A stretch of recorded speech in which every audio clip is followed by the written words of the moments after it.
The Empire State Building was completed in 1931, standing a total of 1,454 feet and holding the record for the tallest building in New York for nearly 40 years.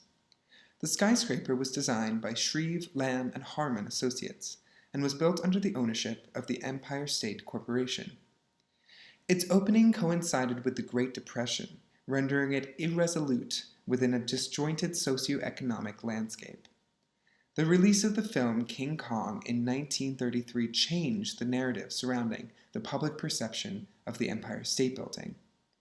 King Kong and its subsequent remakes defined the Empire State Building as the icon of Manhattan by establishing the Empire State Building as the mythic placemaker of New York, the subject of a complex propaganda campaign, and a symbol for the dominance of the Western world. The Empire State Building is the mythic icon of New York City, the placemaker, the shining beacon of the capitalist West, and is one of the 7 wonders of the modern world. We're millionaires, boys. I'll share it with all of you. Why, in a few months it'll be up in lights on Broadway. Come, the 8th wonder of the world! The Empire State Building's iconicity and myth plays into what artists like Hugh Ferris attempted to capture in their depictions of the monumental and the sublime in early renderings of skyscrapers. Pillars of light, stretching up to the heavens, surrounded by impending darkness. Skull Island, the mythic primeval land which King Kong inhabits, is also imbued with strong verticality, phallic symbolism, and plays of chiaroscuro, mirroring the high peaks of Manhattan's skyscrapers and conveying the incomprehensible power of those who can reach the top of them. In both cases, Kong strives to reach a place of visibility, power, and height, perpetuating a societal construct dating back to the interfamilial battles for tower height in San Gimignano, Italy, during the medieval period. Shots of King Kong atop the Empire State Building show the Chrysler Building pitifully small in the background, enforcing its position as the reigning skyscraper and architectural icon of New York. By bringing about the end of King Kong, the Empire State Building enforces its mythical position. The imagery of the film depicts Kong as a minuscule speck tumbling down the side of the sublime Empire State Building, standing in stark and defiant contrast to earlier scenes where he is depicted as larger than life. Kong and the Empire State Building together become the mascot for New York City. King Kong's iconicity recurs in political cartoons. When you're on top of the Empire State Building, you rule Manhattan, the United States, and possibly the world.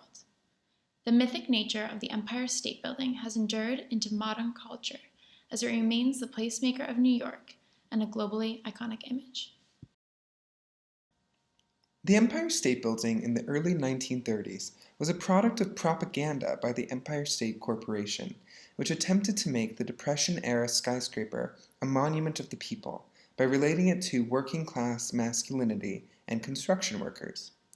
This masculinity becomes absorbed by King Kong's character, which scales the building as the construction workers do, but ultimately falls, as they did when they lost their jobs after the Empire State Building's completion. The Empire State Building was originally dismissed as a capitalist tombstone, as it represented the loss of confidence that Americans felt with the economic leaders of capitalism.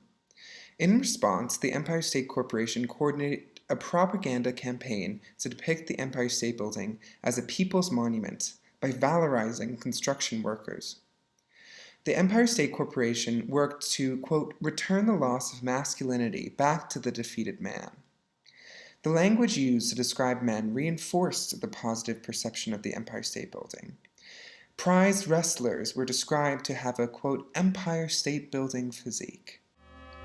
Further critiques of the Empire State Building portrayed it as a monolith that perpetuated the automated lives created by the large office building. The propaganda put out by the Empire State Corporation attempted to oppose this criticism by using the skyscraper as a parable for the self-made man. The tall building plus urban spectacle plus traditional masculine identity is echoed in the formula for the King Kong narrative. This attempt to enforce stereotypical masculine values was physically apparent in the destruction of the original Waldorf Astoria Hotel in order to create the Empire State Building. This symbolized the dying era of upper-class femininity displaced by a hyper-masculine phallic symbol.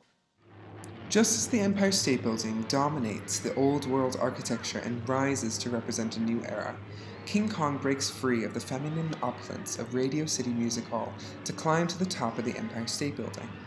King Kong takes on the persona of the working class man, striving to restore his power in the Great Depression, yet ultimately failing. Finally, the Empire State Building's stature as the icon of Manhattan is reinforced through its depiction as the icon of the Western world and as a racially charged symbol of modern civilization's dominance over primitivism. King Kong has received criticism from those who perceive it as a racist or a racial commentary, a product of the tensions between whites and blacks at the time in the United States. This was exacerbated by the unequal treatment of the black labor force during the Great Depression. King Kong is depicted as a monstrous figure, red-eyed and foaming at the mouth, an image of coated blackness, foiled by the character of the innocent, helpless, blonde white woman, the damsel in distress that is at the mercy of the libidinal energy and unpredictable otherness of King Kong. If King Kong represents white fear of African Americans at the time, the Empire State Building embodies and enforces dominant white racial ideologies. The Empire State Building acts as a symbol of white progress in opposition to primitivism. Kong destroying the elevated railway, an infrastructural achievement and facilitator of civilized humanity, highlights his primitive nature, and white men in suits decide that they should use airplanes, a product of technology and civilization, to kill him. The 2005 remake of King Kong acts as a counterpoint to the 1933 version, taking a different stance on King Kong and his relationship with the white woman. The Empire State Building is an enduring icon that holds its value over the course of time and across evolving cultural ideas and contexts. The cinematography of the 2005 film does not employ the foreboding chiaroscuro of the 1933 movie, but employs the romantic imagery of the rising sun, enforcing empathy for Kong and the white woman over fear of the primitive beast. The white man is condemned as the brutal figure who in a sense shoots down a truly innocent creature. The Empire State Building acts as an innocent bystander in this film. In the 1933 movie, there was a masculinity reflected between King Kong and the Empire State Building. However, in the 2005 version, a vulnerability is present in the two. King Kong is humanized, and the Empire State Building is clearly physically harmed in the film. King Kong and the Empire State Building work together in a way. While Kong is placing the damsel character in the building to shield her from the bullets, both King Kong and the Empire State Building are being injured by the advancing planes. The Empire State Building's vulnerability is exposed.